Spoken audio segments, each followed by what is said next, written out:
Hello, all my Kinvians, and welcome to part one of me catching myself back up to where I was with Once Upon a Time. I figured I would at least chronicle this a little bit because, again, it's sort of that ADD, ADHD aspect of my mind. If I'm not actively working towards something, I'll often sort of set it aside without even realizing it. But I really do want to get caught back up to Once Upon a Time so I can get new videos out to Melina so she can edit them and I can get some new Discovering Once Upon a Time videos out to you all. Now, what I'm going to do is, I'm not doing an actual reaction. I'm just going to film myself watching. If there are any sort of reactions or I have anything I want to say at the spur of the moment, I will cut to that. But overall, this is just to get myself caught back up to basically give myself a refresher on these early episodes, allow myself to get an idea of what I'm thinking with these early episodes, and then I don't know if I'll do it here in the video or if I'll do it afterward.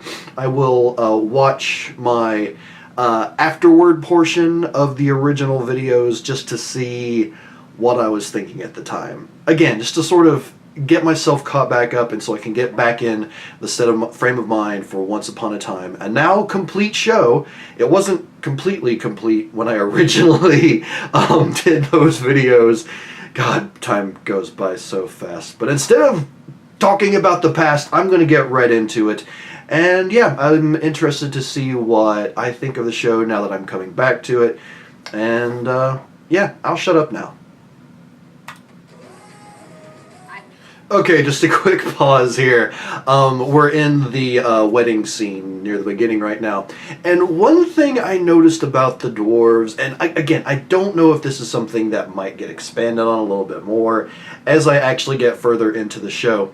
But, and maybe this is just something since the Hobbit movies have come out since I did those original videos. But it's like you have Grumpy, you got Doc, I assume it's Doc, and I mean, you have the classic ones from, like, the original Snow White movie, but the rest of them are just kind of there in this show. It's like all the other dwarves in The Hobbit. It's just like, you know, you have your main ones, Fili, Kili, Thorin, and Bombur, and, you know, some that are of note, and then you just have this one and that one. I don't know, maybe it's just me. But anyway, continuing. I shall destroy. Okay, so, yeah. Honest to God, I'm not sure why I stopped watching the show. I'm sure it had to have just been because of being distracted and things like that, because just that first episode alone, it pulls you in so well. It establishes all of these characters, and Emma's just freaking awesome. Did take some notes, of course, and I'll kind of reference these as I go along. I think what I'm going to do is I'm actually going to watch I'm actually going to forget about all of the videos that I've done previously, with the exception of the last one. I will watch my discussion about the last one, just to get an idea of where I left off. The rest of this is going to be me really just establishing a new mindset and figuring things out as I am now, where I am currently in life, because that is where I will be continuing the show from. So, just some of the notes I took, and they're nowhere near as structured as the ones that I took previously. But one of the major themes, and again, this is just certain things that I know from where I've seen some of the episodes. A true love's kiss. Now that is obviously established right at the beginning with Prince Charming kissing Snow White and bringing her back to life from the poison apple. And that is definitely a theme that will be, it was touched on to begin with, but it's obviously something that will continue through the course of the show. And I decided to sort of do a little rating system shall we say, by putting hearts next to certain characters based on how much I like them. And Grumpy is a definite like, aka Leroy. Especially, well, I mean, all the scenes that Grumpy / Leroy are, he just steals the spotlight. I absolutely love him. Now, the Evil Queen and Regina, obviously, she's friggin' gorgeous. The woman who plays her is such a good actress. The woman who plays both characters, well, technically they're the same character, but just does such an amazing job. And obviously, again, that gets expanded on throughout these episodes. But she does a wonderful portrayal of the Evil Queen. And then Regina, she does such a good job of this very strict mom, this very no-nonsense, I'm in charge. Now, obviously, at the point that I got to in the show, I know that she knows who she is. She knows about the past and all that. So that obviously makes it seem a bit skewed.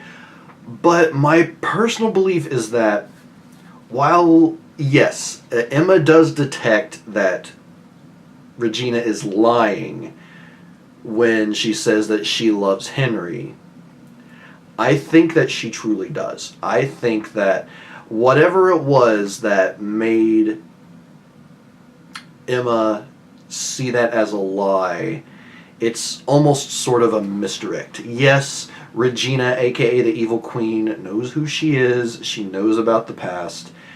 But I truly do think that there is this connection with her and Henry, or that just was established with Henry for her, that, I don't know, maybe it doesn't translate to love necessarily, but she truly does care about him. And that's my personal belief, a theory, shall we say, with me going forward further into this show as we go along.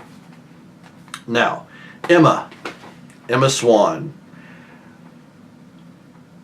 I love her. She is absolutely awesome. She is my favorite character. I know a lot of people by far prefer Regina just based on what I've seen online, and maybe I will come to prefer her as well. But I absolutely love Emma. Her personality, her tenacity, is like just the way. And again, I can't remember any of the actor or actresses' names off the top of my head, but the woman who plays her does such an excellent job. She balances this badass personality with this overwhelmed with this sudden change in her life. And it's everything about what she does, just like the woman who plays Regina. Everything they do is believable. I don't doubt them in their acting chops at all. Let's see. Like, I actually didn't write this down, but the sheriff, at this point in the show, it's like, it's hard to give him a rating, really, because he got, what, like 5 lines, maybe? Or, well, maybe he had just as much as Red/Ruby, but still, he wasn't on screen very long. But his personality gave enough, it showed off enough that he seems kind of cool, but we'll have to wait and see. Then there's Snow/Mary Margaret. I really do enjoy her. Like, to this day, and I know that expands on her more in the future episodes, but I love this portrayal of Snow White. I truly, truly do. It's like, it's not just a princess, not just a damsel in distress. Like, yes, there are elements of that, but she makes her own decisions. She, like, even when it comes to her true love, trying to help her, or kind of get in the way of things when it comes to Rumpelstiltskin. It's like, she stands firm and makes her own decisions, and I absolutely love that. And then, of course, Mary Margaret. Obviously, this early in the show, it's not fully fleshed out, but there's that definite feeling of just this incredible awkwardness of the way that Emma and Mary are talking to each other when, in fact, Margaret is not even technically, in the reality of the show, Emma's mom. So, yeah, I just absolutely love that. Now, Henry. And I think this is something I touched on way back when I originally recorded these as well. The kid tries, but I'm not a huge fan of his acting. He does a good job compared to a lot of kid actors I've seen, but it's very stiff. It's very rigid. And he does a good job when it comes to some of the more emotional scenes, and he does give off that aura of, he's just a kid. But that aside, I look forward to the future episodes where he has evolved a bit more as an actor. I don't think he evolves too much over the episodes that I personally watched, but I do hope that he does continue to improve as time goes on. Because he is, while a very core part of the story here, one of the weaker elements. Just acting-wise at least. Now, Storybrooke. Simple as that. I love the name. It was well done. It plays into this whole kind of cheesy theme. It's like, Once Upon a Time. It's the name on the book. It's the thing that opens so many fairy tales. Once Upon a Time. And playing on this whole, it's like, even the fairy tale people are conscious of this idea of happy endings. It's like, no more happy endings. Which, if we go a little bit PG-13 with this, that takes on a completely different meaning. Or maybe even rated R, I'm not entirely sure. But, yeah, it's just like, I love how they play into that in this show. And I'm curious how, over the course of several seasons, how many seasons does this show actually have? So everyone here is a fairy tale. No, we do not want that. Nope, stop. Thank you. Okay. 7 seasons. Okay, so we got 7 seasons worth. I'm curious how many of these themes they actually hold on to. No. Netflix, stop autoplaying. For the love of God, stop autoplaying. Or at least give me an option. Maybe they've introduced an option, I just haven't checked it yet. But I'm not going to do that now because I'm recording. Moving on from there. One of the best parts of this show, and I always forget the actor's name, but Rumpelstiltskin, aka what I called him during the videos, Rumpy Pumpy. And yes, I'm going to continue to call him Rumpy Pumpy because I like it. AKA Mr. Gold. Such a personality. So well acted. I am so looking forward to watching the episodes that have him in it, including the 1 or 2? I think only 1 that I watched so far that focuses solely on him. I'm really looking forward to going back through those because he's such an amazing character and I love him. And just I want to see the full scope of his story. Yes, we see what happens that leads to him becoming Rumpelstiltskin. But I want to see more. And I can't wait to get into more of that. Some of my favorite quotes, just some lines I wrote down. When they're on their way to Storybrooke from Boston, Emma says to Henry, "Oh, kid, you've got problems." And then when she asks him what his address is, this is, again, even though I consider Henry one of the weaker aspects of the episode, or even the early show so far, this is an amazing line. 44 I'm Not Telling You Street. And one of the reasons I love that is they could have gone the easy route with that. They could have just said 1, 2, 3, I'm Not Telling You Street. But the fact that he actually used different numbers. He didn't just use the typical 1, 2, 3, because that's something that I'll jokingly use whenever I give someone a fake address, or, well, not actually give people a fake address, but like say a fake address because I'm being a smart aleck. But no, he used the 44 I'm Not Telling You Street, and I don't know whether that's a reference to anything in particular, probably not, but I really enjoy that line. And probably the most important quote in this episode in particular, and it's one that's reiterated in different ways a few different times. It's the idea of giving someone their best chance. Emma wanted to give Henry, her child who had no name at the time, his best chance at a good life. Snow and the Prince wanted to give Emma her best chance.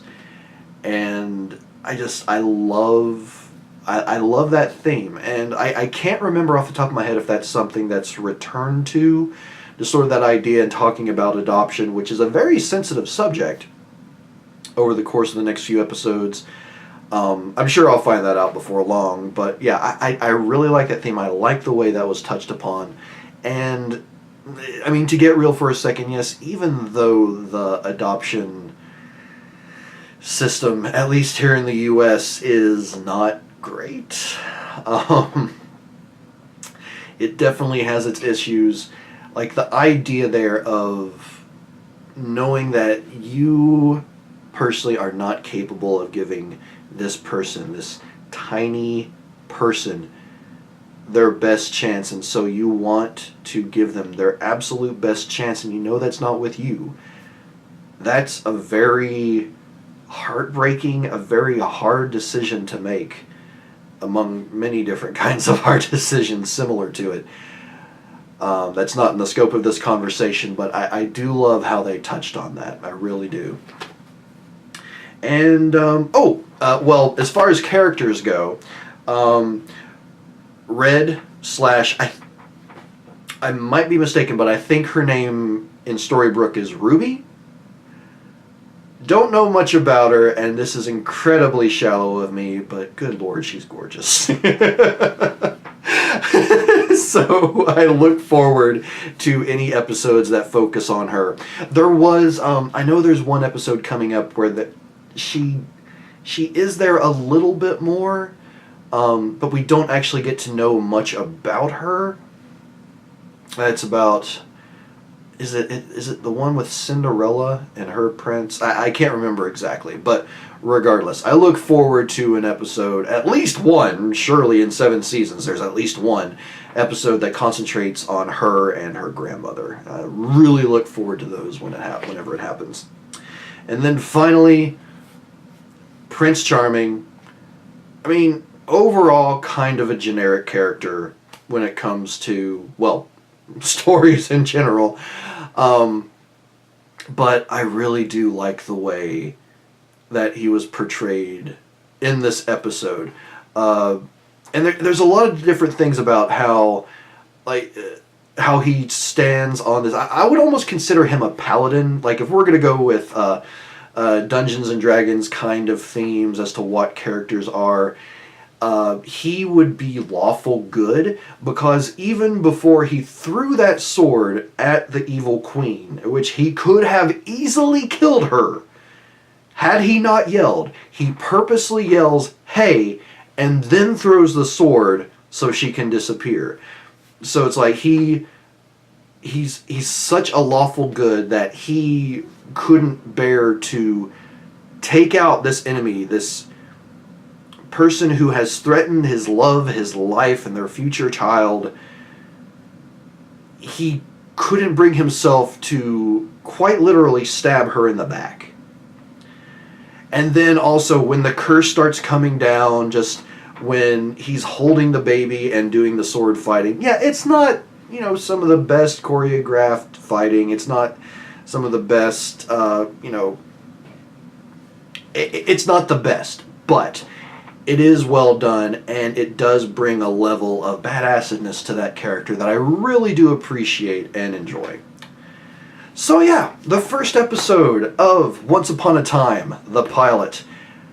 I'm so glad to be getting back into this. I'm going to try and stagger this every few days so I can start watching some other shows and actually doing actual discovering episodes for you all.